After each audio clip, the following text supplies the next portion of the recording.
Bueno, tal como les habíamos anunciado, les habíamos adelantado, hoy vamos a conocer un poco más sobre uno de los llamados profetas mayores, que es el profeta Ezequiel.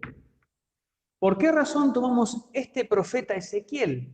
Porque hoy, desde la misa de hoy y por 2 semanas, en el ciclo ferial del año par, año 2020, y eso va a repetirse todos los años pares, se leen en la semana 19 y la semana 20 distintos textos del profeta Ezequiel.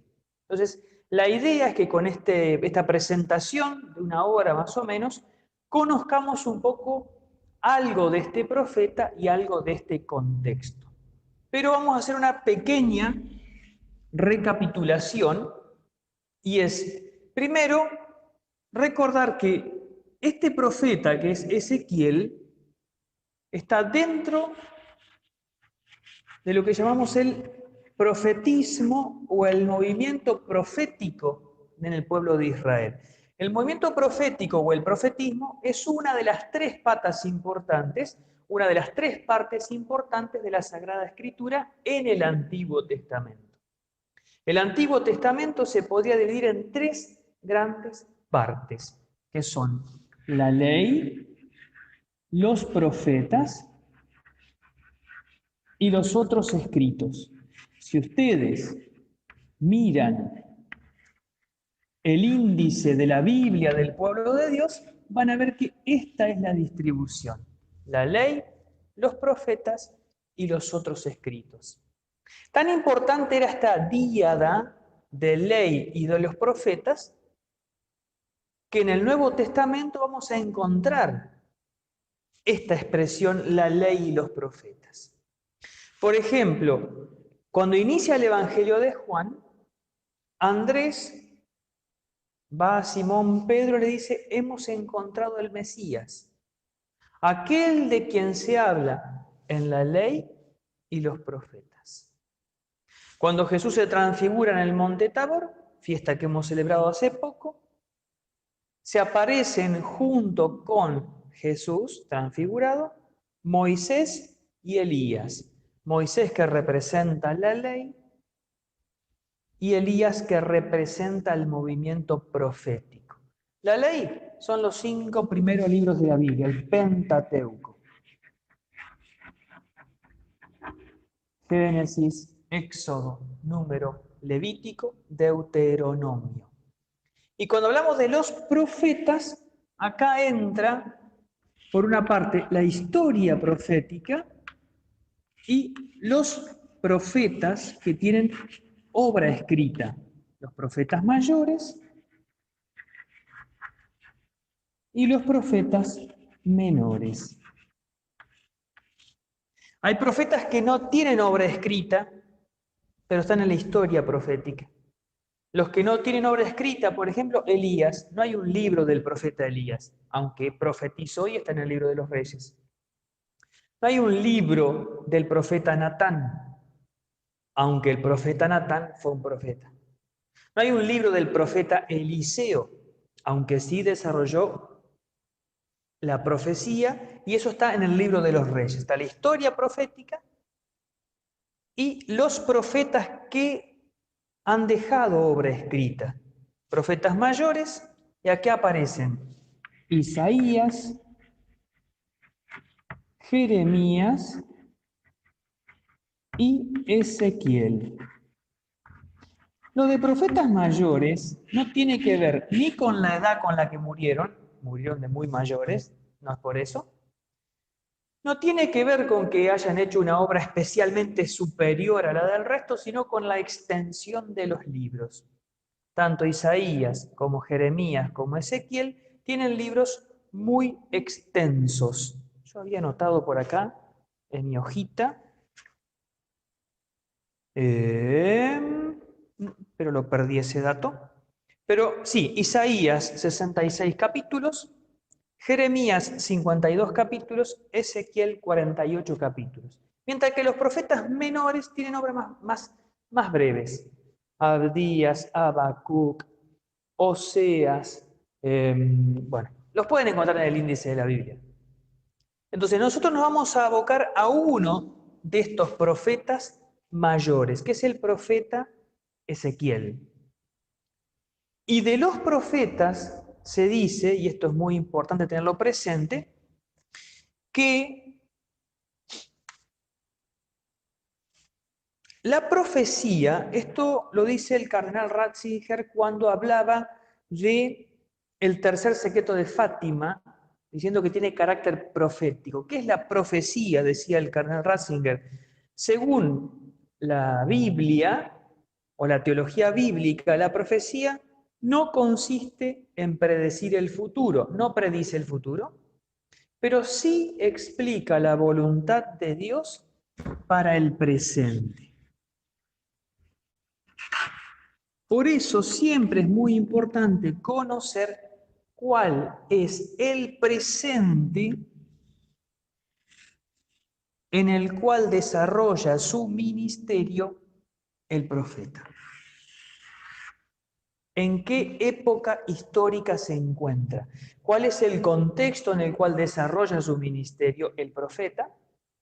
Porque ese momento histórico es el presente para el cual habla. Para ese contexto el profeta indica la voluntad de Dios, que tendrá consecuencias para el futuro. Por lo tanto, vamos ahora sí, después de esta introducción, a decir alguna palabra sobre el contexto histórico y geográfico donde desarrolla su ministerio el profeta Ezequiel. Aquí vamos a echar mano de algunas cosas que ya hemos dicho en otros encuentros anteriores sobre la historia de Israel y de Judá, y que no voy a ponerme ahora a repetir. En todo caso, yo después les voy a poner, como dicen los que tienen videos en YouTube, acá arriba el link para que lo encuentren y puedan, si quieren, ver el tema de la historia de Israel y de Judá. Yo solamente una gran mirada complexiva sin tantos detalles. La época de los patriarcas,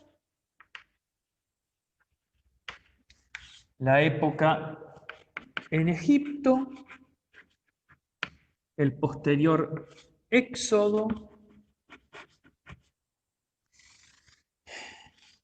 la entrada en la tierra prometida, y entonces tenemos la llegada de la monarquía. Acá antes están los jueces, pero no hacen falta tantos detalles.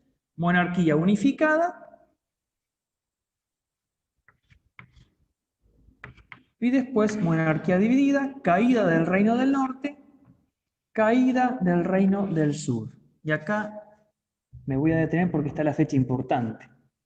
En el 597, vamos a ponerlo en grande esto, 597 antes de Cristo, y pocos años después, 587 antes de Cristo.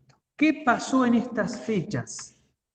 Aquí hay una primera deportación. Y acá está la destrucción. Aquí me voy a detener porque esta parte es importante dar algunos detalles más. Entonces, los reinos se habían dividido por el 900 y pico. En el 722 el reino del norte cayó en manos de los asirios. El reino del sur pervivió unos 150 años más. En este periodo tenemos el ministerio de Jeremías, cuyas lecturas hemos tenido las semanas anteriores, y por eso lo voy a dar la semana que viene, a Jeremías. Lo ubicamos por acá. Y en el 597, el imperio babilonio sitia la ciudad de Jerusalén y hace la primera deportación. La deportación era una mecánica de las potencias de aquel tiempo.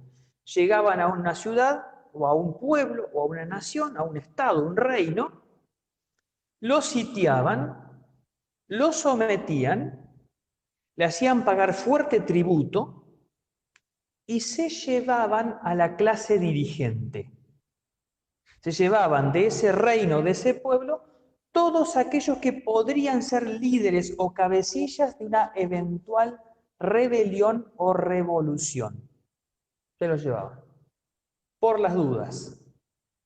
Entonces, en esta primera deportación, que es del año 597, Ezequiel, que era sacerdote del templo, junto a otros, es llevado lejos de Jerusalén. 10 años después ocurrirá la destrucción del templo de Jerusalén.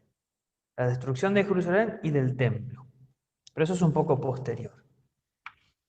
Entonces, el contexto histórico en el cual Ezequiel desarrolla su ministerio, y se puede calcular, los estudiosos lo calculan, entre qué años, es entre el año 593 antes de Cristo, un poquito después de esto.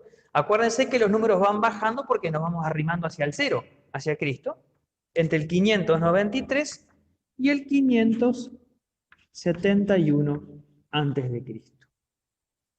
Si queremos tener alguna idea, un poco más adelante, en el 530, se dará el edicto de Ciro, que permite el regreso de los israelitas a la tierra prometida. Pero Ezequiel no conocerá esto. Ezequiel desarrolla su ministerio, comenzándolo aquí en el medio, entre la primera deportación y la destrucción. Lo inicia acá y continúa hasta después. Por lo tanto, el presente, el contexto en el cual Ezequiel habla, es el contexto de la caída, de la destrucción, del exilio. Toda vez que leamos alguno de los pasajes de Ezequiel, habrá que tener presente que habla a un pueblo que ha sufrido la caída de su capital, la destrucción del reino, la caída del templo de Jerusalén, la pérdida del culto. En ese contexto es que Ezequiel habla. Y por lo general, las preguntas de Ezequiel girarán en torno a esto. ¿Por qué nos pasó esto? Una mirada hacia atrás. Hacia atrás, ¿por qué? Y acá voy a tocar un tema que es el tema del dogma de Sion. ¿Qué es el dogma de Sion? Los jerosolimitanos, los que vivían en Jerusalén, creían que Jerusalén nunca sería destruida, porque Jerusalén tenía el templo del Señor, el arca de la alianza, y que por tanto era inexpugnable. Ya otros profetas habían denunciado esto. Basta de decir es el templo del Señor, es el templo del Señor. Si no se convierten, Jerusalén será destruida. Entonces, a la pregunta hacia atrás, ¿por qué nos pasó esto? ¿Por qué la caída? ¿Por qué la destrucción? ¿Por qué el exilio? ¿Por qué el templo cayó? ¿Por qué la gloria de Dios que habitaba el templo ya no está allí? A esa pregunta, ¿por qué? La respuesta será por la infidelidad a la alianza. Ya vamos a ver algunos textos que hablan de este asunto. A la mirada hacia adelante, ¿qué se puede esperar? Porque el profeta habla para un presente. ¿Por qué estamos hoy aquí así? Miramos hacia atrás. Por esto, por la infidelidad a la alianza. ¿Qué tenemos que hacer ahora para cambiar el futuro hacia adelante? El retorno a la alianza y la certeza de que si bien Dios permitió la destrucción de Jerusalén, también Dios puede rehacer este pueblo, lo puede rescatar, lo puede reconstruir, puede darle nueva vida, puede restaurar el templo. Y vamos a verlo en algunos textos, cómo aparecen estas dos cosas, la mirada hacia atrás y la mirada hacia adelante. Vamos ahora, después de haber dicho algo sobre el tema del presente, cuál es el contexto en el cual habla, una sola cosa más me faltaba, la ubicación geográfica. El profeta Ezequiel desarrolla su ministerio en el exilio, no en Jerusalén. Yo le decía, fue deportado en esta primera deportación del 597 y dice que lo hace en Tel Aviv junto al río Quebar, dice el mismo profeta. Eso se ubica en la Mesopotamia, no la Mesopotamia nuestra, la gran Mesopotamia de Entre Ríos, Corrientes y Misiones, rodeada por los ríos Paraná y Uruguay. No, no es esa Mesopotamia. Es la Mesopotamia de los ríos Tigris y Éufrates que desembocan en el Golfo Pérsico. Esto no suena de la Guerra del Golfo. Si ustedes buscan en internet, googlean un poco, río Tigris, río Éufrates, el Golfo Pérsico, bueno, en esa zona, esa es la Mesopotamia. La palabra Mesopotamia viene del griego, mesopótamos, en medio de los ríos, por eso Entre Ríos, Corrientes y Misiones son la Mesopotamia. Bueno, el Tigris y el Éufrates formaban la Mesopotamia. En medio de los ríos, esta tierra fértil. En ese contexto, en medio de los exiliados, él, un exiliado más, le habla al pueblo exiliado para que se pregunte por qué nos pasó esto y qué tenemos que hacer ahora hacia adelante. Dicho esto, sobre el contexto histórico, el contexto geográfico, quiero darles ahora algunas indicaciones del uso litúrgico de este libro. Y aquí vamos a retomar otro de los conceptos que hemos visto en encuentros anteriores y que también el padre Ricardo ha explicado en la parte de la liturgia de la palabra dentro de las catequesis litúrgicas. Y es que la Iglesia, desde la reforma del Concilio Vaticano II, ha querido abrir los tesoros de la Sagrada Escritura para que en un cierto número de años se lean la mayor parte de los textos de la Sagrada Escritura. Yo no recuerdo el número de Sacrosanctum Concilium, pero estoy seguro que si le pregunto al padre Ricardo lo sabe de memoria, porque la maneja de atrás para adelante y de arriba para abajo. Yo sé que lo dice en algún número de Sacrosanctum Concilium. Abran los tesoros de la Sagrada Escritura. Esto de abrir los tesoros se ha hecho a 3 niveles o 3 ciclos que ya les he dicho. El ciclo dominical, el ciclo ferial y el ciclo de la liturgia de las horas. Entonces, lo que yo les voy a mostrar ahora es cómo se lee el profeta Ezequiel en estos 3 ciclos. En el ciclo ferial ya se los dije hoy, la semana 19 o 19ª y 20ª del tiempo ordinario en el año par se lee como primera lectura. No todo el profeta Ezequiel, sería imposible los 48 capítulos leerlos, pero sí una cierta selección de textos entre los capítulos 1 y 37, 38. En el caso de la liturgia de las horas, también lo ha dicho el padre Ricardo en la parte del curso sobre liturgia de las horas, que el oficio de lecturas hace una lectura más amplia. Esta distribución de dominical, ferial y liturgia de las horas va de menos a más. Algunos textos, más textos y más textos. Entonces, la liturgia de las horas, en el oficio de lecturas, Esto lo tenía yo anotado por aquí. Sí, señor. Entonces, las últimas 2 semanas del tiempo ordinario, sábado 31 a sábado 33,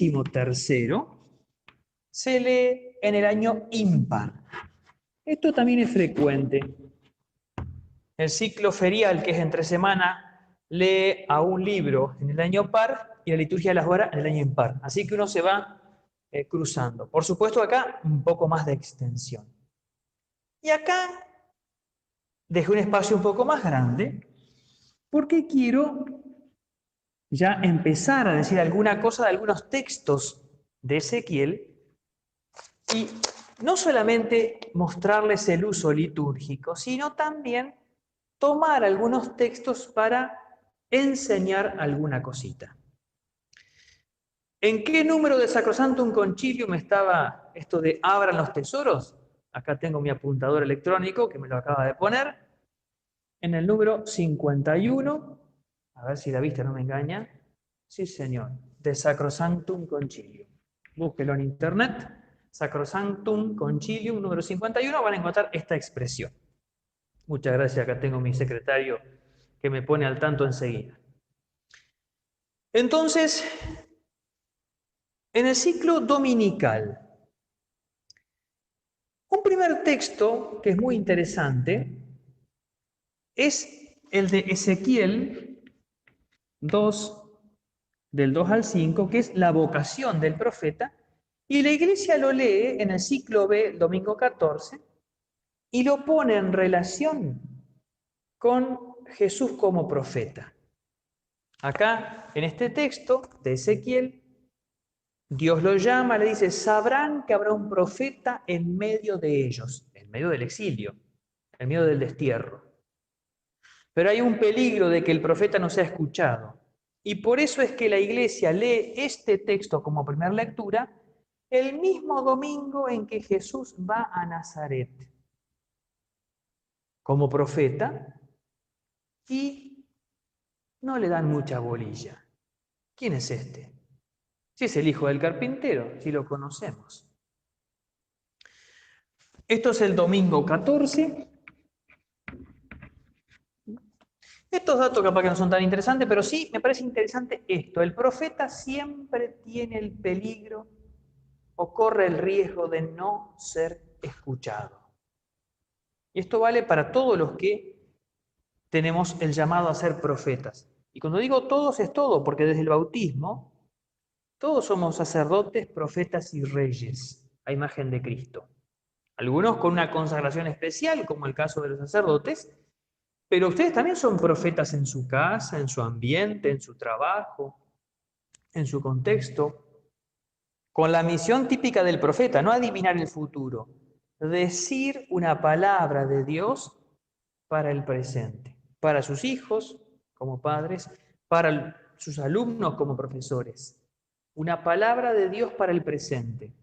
Pero está el riesgo en el llamado, el riesgo de no ser escuchado. El siguiente texto que quiero resaltar es Ezequiel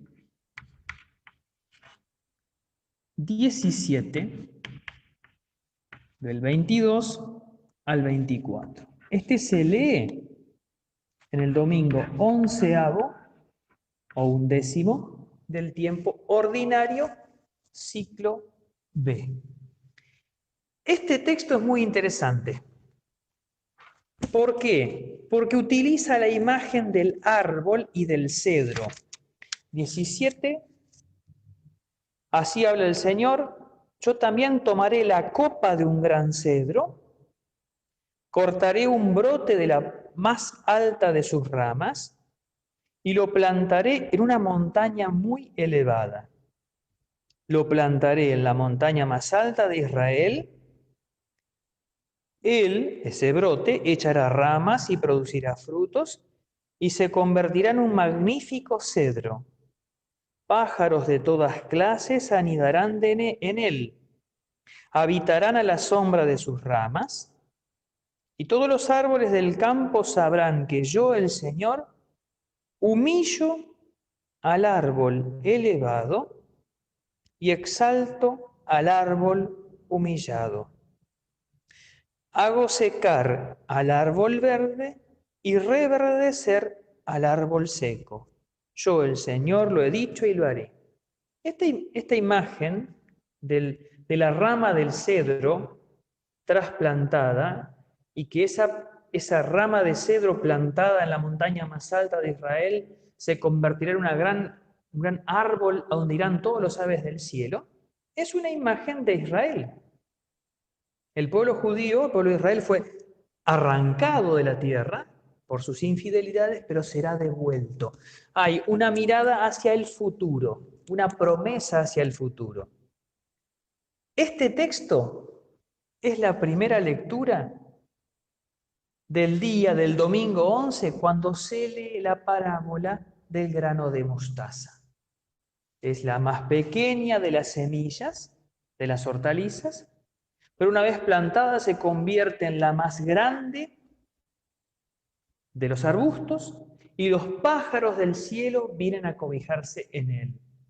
Hay una imagen en el árbol, en la semilla del grano de mostaza y la hortaliza, del nuevo pueblo de Dios que es la iglesia, que es como un gran árbol en el cual las aves del cielo, los hombres de toda la tierra, vienen a encontrar cobijo. El siguiente texto, acá quisiera, agrego alguna cosa linda de este texto que me parece linda para la reflexión, sobre el tema del árbol, ¿no? A nivel familia y a nivel comunidad.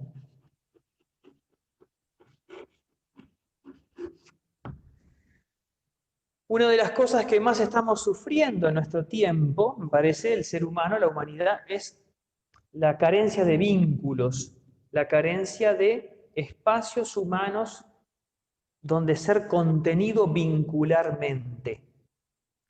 Mi experiencia como sacerdote me ha mostrado que hay familias que son como esos árboles donde encuentran cobijo las aves del cielo. Hay ciertas casas donde se juntan muchas veces los chicos del curso. En todos los cursos del colegio, que son los amigos, hay una o dos casas que es la casa de la juntada.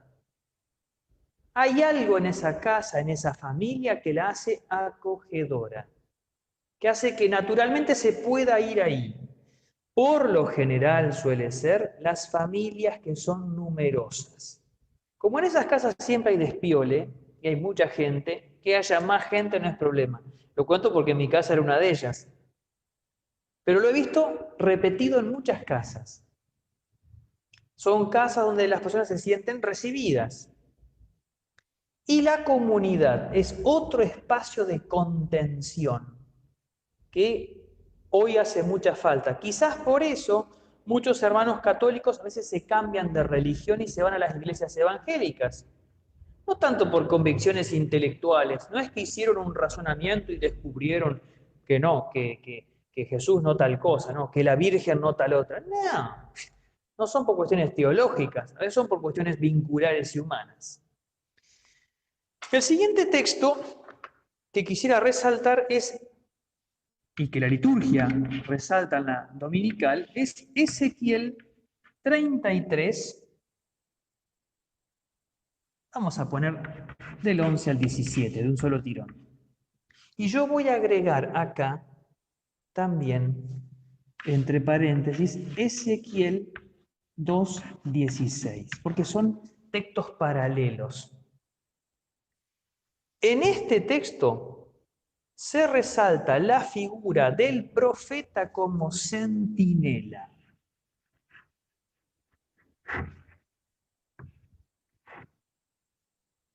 Como vigilante, como guardián. Y hace referencia a la ciudad que tiene murallas y que tiene en la muralla una torre de vigilancia, donde hay un vigía, alguien que mira, está relojeando, decimos nosotros, a ver si hay algún peligro cerca. Y entonces dice, si el centinela que está en la torre de vigilancia ve venir el peligro, avisa del peligro, y la ciudad no reacciona, bueno, no es culpa del centinela. Ahora, si el centinela vio venir el peligro y no dijo nada, el centinela es culpable de la caída de la ciudad. Y entonces, Ezequiel lee su vocación como una vocación de centinela, de guardián, de inspector, de supervisor, el que desde arriba mira. La palabra supervisor es sinónima de la griega episcopo, el que desde arriba mira, ve, ¿no? La endoscopía es ver desde adentro, la episcopía es ver desde arriba, es la tarea de los obispos y la de los padres de familia. Cuando ve venir el peligro, advertir. Y este texto lo usa la Iglesia el domingo 23, 23º del ciclo A. Vamos a acelerarlo en 4 semanas. ¿Y cuál es el texto del Evangelio que se lee ese día? El de la corrección fraterna. Si tu hermano peca, corrígelo en privado. Y si no se corrige, busca a otros. Esta tarea de centinela o de corrección fraterna hoy es muy importante recordarla. Quizás en el pasado el exceso era vivir corrigiendo a los hijos, casi una educación o una formación de los hijos cuasi militarizada, ¿no? Y lo mismo podría ocurrir en la iglesia, y lo mismo podría ocurrir en la escuela, etcétera, ¿no? Hoy creo que nos hemos ido al otro extremo. No hay centinelas, no hay vigilantes, no hay nadie que, no digo nadie, pero poca gente que advierta del peligro, que avise, miren, esto no está bien, esto no nos va a hacer bien, esto te va a hacer daño. Hoy tenemos una frase que sintetiza todo, no te metas.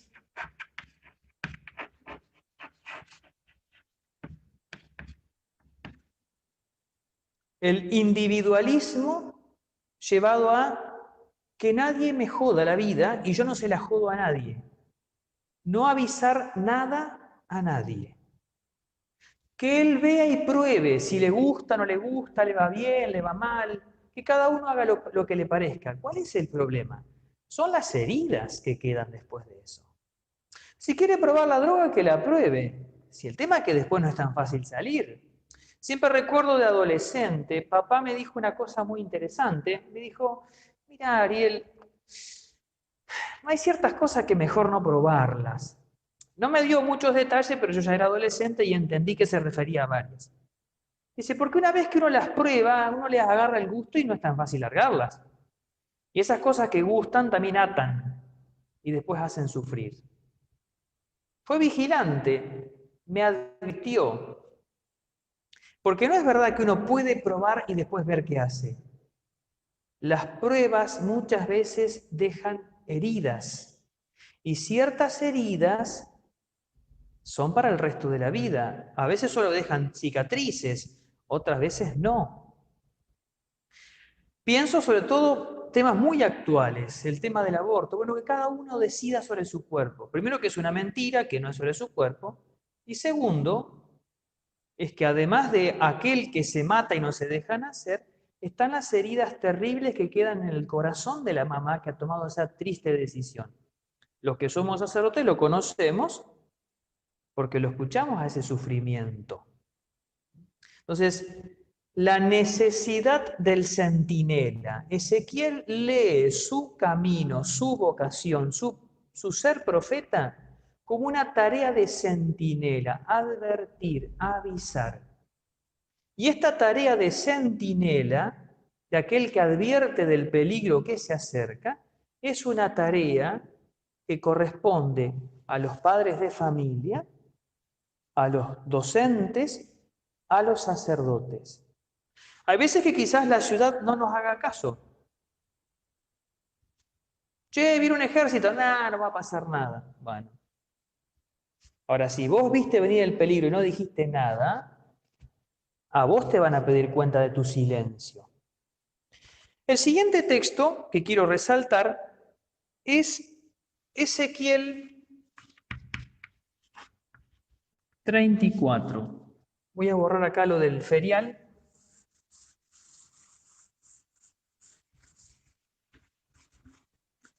O sea, a ver, quiero rescatarlo. La iglesia lo rescata a este texto. Este texto de Ezequiel 34 se lee el domingo de Cristo Rey en el ciclo A. Y como evangelio de ese día está Mateo 25, que el rey vendrá y separará a las ovejas de los cabritos, poniendo unos a su derecha y otros a su izquierda. ¿De qué habla este texto? De Dios como pastor de Israel. Es un canto de Ezequiel contra los malos pastores y es un anuncio de que Él será el pastor de su pueblo, que lo guiará a pasto. La imagen del pastor aparecerá de nuevo en el Nuevo Testamento en boca de Jesús, hablando de sí mismo, yo soy el buen pastor. También aparece en el Salmo 22. La imagen del pastor no es una imagen extraña. No es que Jesús le inventó y crack dijo, les cuento algo que no saben. En la mentalidad, en la oreja del creyente del pueblo de Israel estaba la presentación de Dios como pastor. La gran diferencia es que Jesús dice, yo soy Dios que es el buen pastor. Y ahí se les rompió todos los esquemas. El siguiente texto es muy lindo y tiene un lugar muy importante en la liturgia. Ezequiel 36, del 17 al 28. Es en la vigilia pascual la séptima lectura. Vigilia, séptima lectura. Y acá no la voy a contar. Vamos a leerla. ¿Por qué? Porque este es uno de los textos muy centrales que lee hacia atrás y anuncia hacia adelante. Si tenés tu Biblia, búscalo.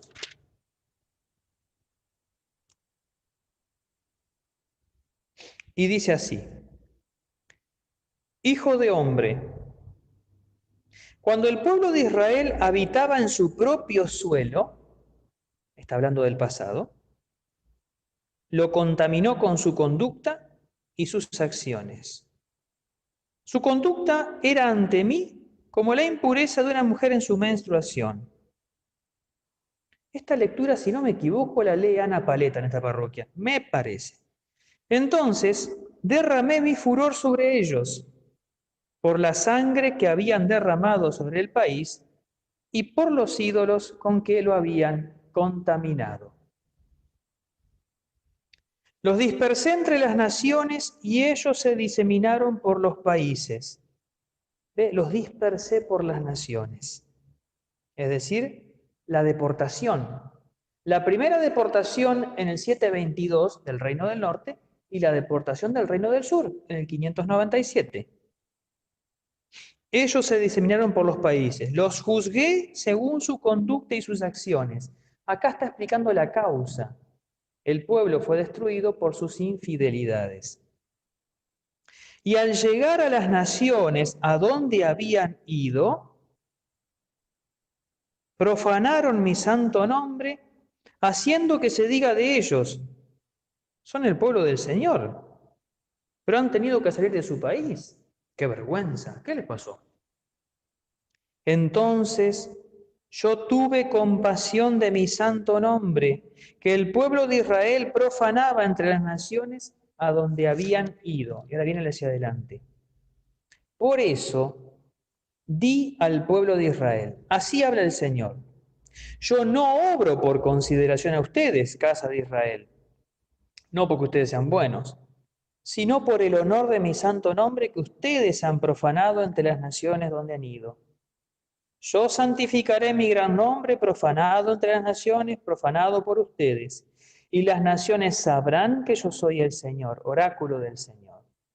cuando manifieste mi santidad a la vista de ellas por medio de ustedes. Yo los tomaré de entre las naciones, los reuniré de entre todos los países y los llevaré a su propio pueblo. Profecía que anuncia el regreso. Los rociaré con agua pura y ustedes quedarán purificados. Los purificaré de todas sus impurezas y de todos sus ídolos. Este texto, los rociaré con agua pura, leído en la vigilia pascual, tiene una gran fuerza simbólica, porque nosotros somos también este nuevo pueblo que en la vigilia pascual termina su camino de preparación, de purificación, de reconocimiento de las faltas del pasado. Los rociaré con agua pura es lo que va a pasar luego, porque en la vigilia pascual, luego de la vigilia, de la liturgia de la palabra, viene la liturgia bautismal, donde el pueblo es rociado con agua bendecida. Entonces, es un texto que es riquísimo porque no solamente recapitula la historia del pueblo de Israel, que es nuestra historia en definitiva, recapitula nuestra historia y recapitula lo que hicimos durante 40 días en el tiempo de la Cuaresma. Los purificaré de sus impurezas y de todos sus ídolos. Les daré un corazón nuevo y pondré en ustedes un espíritu nuevo. El bautismo puso un espíritu nuevo y la vigilia pascual lo recuerda, lo actualiza. En algunos casos, cuando hay bautismo, pasa ahí. A ese tipo le están haciendo un corazón nuevo, a ese que se bautiza en la vigilia pascual. Y a nosotros que estamos en este momento actualizando nuestra celebración, estamos también haciendo lo mismo, se nos da un corazón nuevo. Les arrancaré de su cuerpo el corazón de piedra y les daré un corazón de carne. Infundiré mi espíritu en ustedes y haré que sigan mis preceptos y que observen y practiquen mis leyes. Ustedes habitarán en la tierra que yo he dado a sus padres. Ustedes serán mi pueblo y yo seré su Dios. Este texto de Ezequiel, pronunciado en pleno exilio, es una lectura de lo que ha pasado y es un anuncio de lo que va a pasar. Dios, en consideración a su nombre, nos va a rescatar. Lo va a rescatar al pueblo, lo va a traer de vuelta a su tierra, lo va a rociar con agua pura y le va a dar un corazón nuevo, no como el corazón que tenía antes, por el cual fue infiel. La iglesia lo lee, este texto, en la vigilia. Esta lectura, este año la leyó Ana, pero Ana me dice, yo leo la quinta. Así que, bueno, corrección. Otro texto que quiero resaltar, estamos bien con el tiempo, bien, es Ezequiel, quiero resaltar, la liturgia lo resalta, es Ezequiel 37, del 1 al 14. Este texto y parte de este texto se lee en dos momentos, con dos acentos distintos. Uno, el domingo quinto del año A de la Cuaresma, y en la vigilia de Pentecostés. ¿De qué trata este texto? Es la visión del valle lleno de huesos secos. El profeta es llevado en visión a un gran valle lleno de huesos secos. Dios le pregunta, ¿crees que estos huesos pueden revivir? Tú lo sabes, Señor, dice el profeta. Entonces él le anuncia que hará revivir estos huesos secos y que de esos huesos secos se unirán y se formará un pueblo que dará gloria a Dios. Este texto es leído en el domingo quinto de Cuaresma como primer lectura de la resurrección de Lázaro. Es una profecía de que Dios puede dar vida nueva a aquel que ha muerto en el cuerpo. Aquel que hacía 3 días que estaba enterrado puede revivir por la fuerza del Espíritu que proviene de Dios. Y la resurrección de Lázaro es un anticipo de la de Cristo y de la nuestra.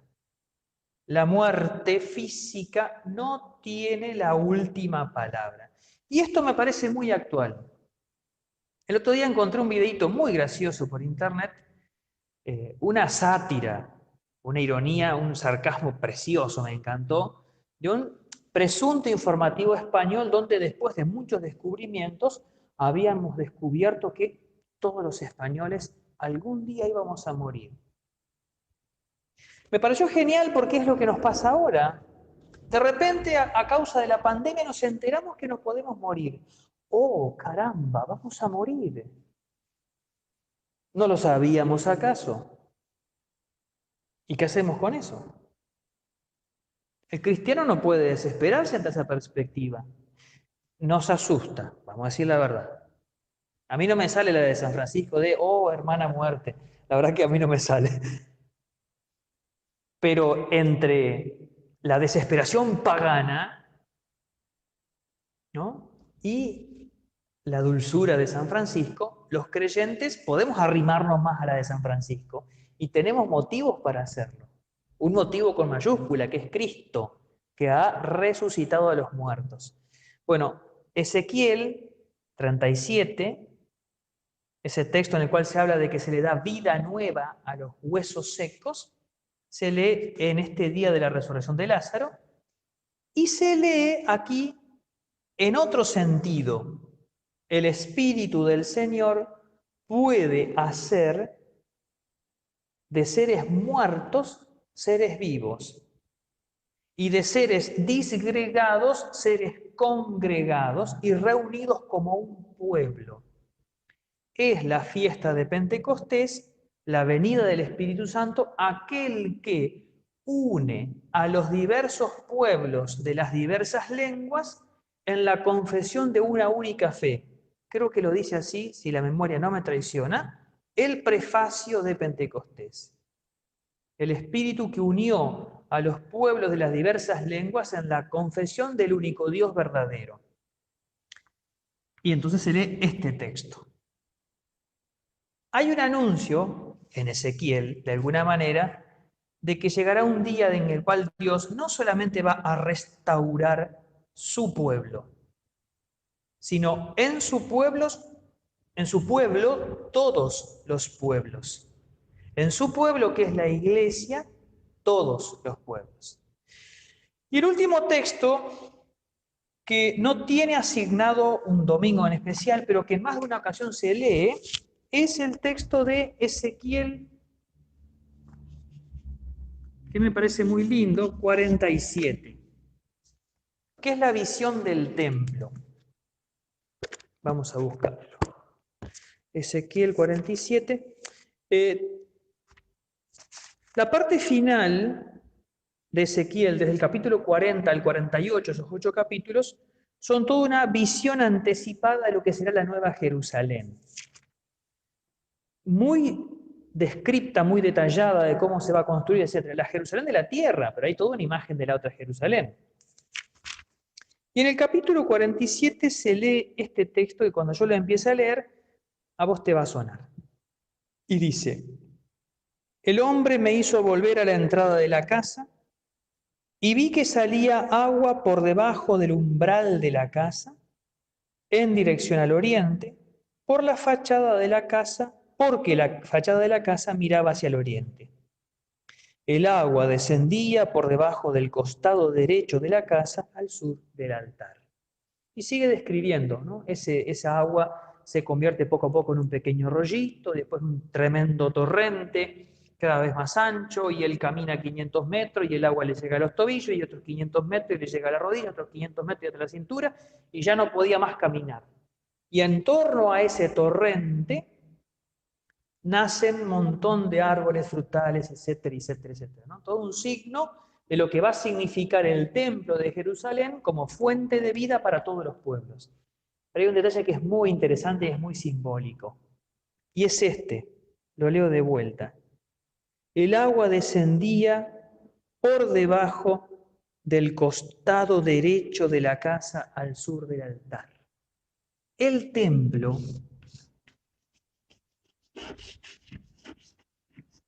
cuando nosotros leemos este texto en perspectiva cristiana, el templo es Cristo. San Juan, cuando narra el hecho del anuncio de la destrucción, Jesús les dice, o sea, ¿quién eres tú? Danos un signo. Y les dice, destruyan este templo y en 3 días lo voy a volver a edificar. Está loco, ese te chifla el moño. En 3 días lo va a edificar. Llevó 40 años edificarlo, lo va a hacer en 3 días, pero ¿quién te cree? Y Juan agrega, pero él se refería al templo de su cuerpo, que lo destruyeron y en 3 días lo volvieron a levantar, porque se volvió a levantar, resucitado de entre los muertos. Y dice Ezequiel que el agua descendía por el costado derecho. Si el templo es Cristo y el costado derecho es el costado de Cristo, la lanzada, según los que saben, que llegó al corazón de Cristo, no fue por el lado izquierdo, sino de acá, de la derecha para arriba. Esa agua que brota por debajo de la puerta del costado derecho, esa puerta es el costado abierto de Cristo. La puerta del templo es el costado de Cristo. Y el agua que brota por la puerta del templo, que es el costado de Cristo, es el Espíritu Santo, que se convierte en un torrente que vivifica a todos. Claro que Ezequiel ni se imaginaba todo esto, pero fíjense qué interesante, qué riqueza que tiene cuando uno empieza a relacionar los textos entre sí, ¿no? Me parece un texto que es precioso, porque es toda una imagen de Cristo como templo, del agua y del Espíritu, su relación que hay entre ellos, y de lo que produce el Espíritu en nosotros, ¿no? Como fuente de vida. Bueno, por hoy creo que es suficiente. Hemos querido presentar globalmente algunas cosas del profeta Ezequiel. La idea de esto, se los repito, es que esta introducción ayude a que en estas 2 semanas que vamos a ir escuchando textos de Ezequiel en la misa, a nosotros nos ayude a entender mejor. Partiendo del contexto, Ezequiel le habla al pueblo que ha sido deportado luego de la deportación y de la destrucción de Jerusalén. Y las grandes preguntas son, ¿por qué nos pasó lo que nos pasó? ¿Y qué viene ahora? Yo creo que esto es muy actual. Nosotros tenemos que reconocer que estamos en un momento de una humanidad en crisis o de una crisis de la humanidad. La pandemia es un síntoma, ¿no? ¿Por qué nos pasó lo que nos pasó? El hombre vive de espaldas a Dios. Lo ha silenciado a Dios. En un ateísmo práctico vive como si Dios no existiera y a veces es un ateísmo militante. Le hemos dado la espalda a Dios. Y por eso sufrimos como humanidad. ¿Qué se puede esperar? Dios siempre puede rescatar a la humanidad. Quiere hacerlo. No en consideración a nosotros, dice Ezequiel 36, sino en consideración a su santo nombre, por su fidelidad. Dios siempre quiere rescatar al hombre, solamente necesita que nosotros querramos dejarnos rescatar. Bueno, que estos días de lectura de Ezequiel, en esta clave, en esta perspectiva, nos ayude a que sea también de luz para el momento presente que estamos viviendo. Volvemos a encontrarnos el próximo lunes a las 11 y vamos a ver la próxima semana el profeta Jeremías. Es otro de los profetas mayores que está bueno conocer.